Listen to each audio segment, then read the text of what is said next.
everybody, I'm Quesrtions. Welcome to OEL. If you are new here, our team intends to provide a better, fast and easy way to learn English in high quality by online methods. We mainly try to teach some techniques to make English exams easier for you. In the previous videos, we talked about the importance of following order in answering questions in Ielts reading and how to answer gap-filling questions. If you haven't watched those videos yet, subscribe to our YouTube channel and go to reading playlist to find them. Don't forget to like, share and comment. Please follow us on Instagram and Facebook.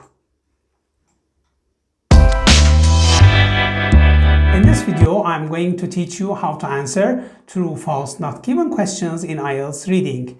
These questions may be confusing sometimes, but as always, we have some techniques for you guys. So stay with us in the rest of the video.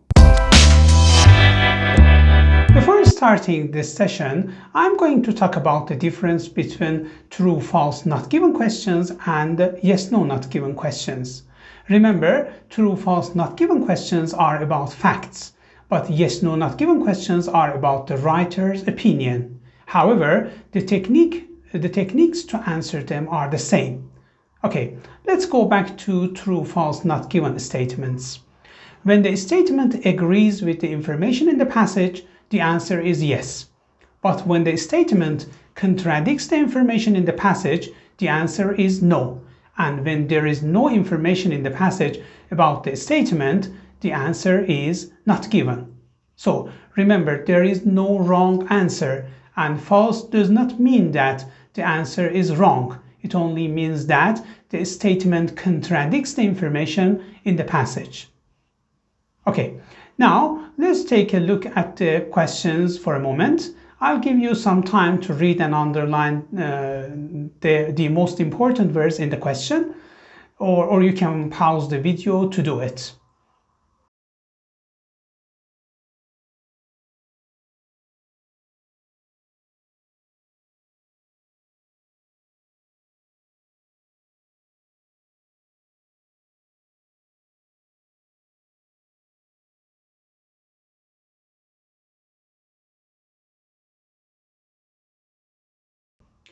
As you see in the next slide, the words Europeans, were, nutmeg, and grown are the most important words and should be underlined in the first question. In the second question, VOC, first major trading company, should be underlined. And in the last one, price, London, expensive, and Indonesia should be underlined. Now, we need to go to the passage to find the same words or their synonyms in the passage. The answer for question number 1 should be in the first paragraph because you can find the word Middle Ages in the first line of paragraph 1. And to answer question number 2 and number 3, we need to go to the last paragraph. And in the second line of the last paragraph, we can find by 1617 the VOC. So the answer is here. And for question number 3, we need to go to 3 last lines of this paragraph and find Indonesia in the passage. As you see in the next slide, we are going to juxtapose the question and the accompanying part in the passage. The question says, in the Middle Ages, the Europeans knew where nutmeg was grown.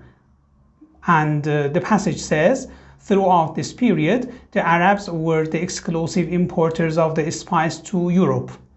They sold nutmeg for high prices to merchants in Venice, but they never revealed the exact location of the source of this extremely valuable commodity.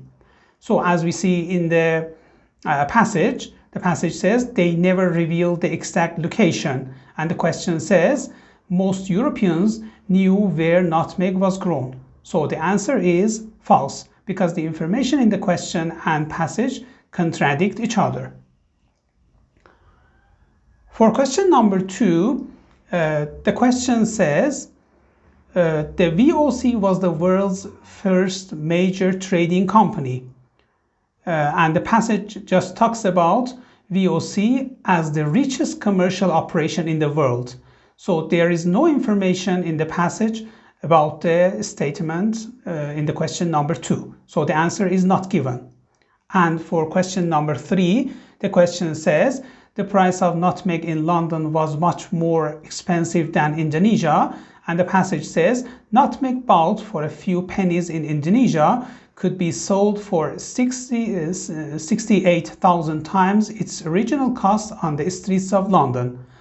68,000 times of its original cost on London means it was much more expensive than Indonesia. So the answer is true.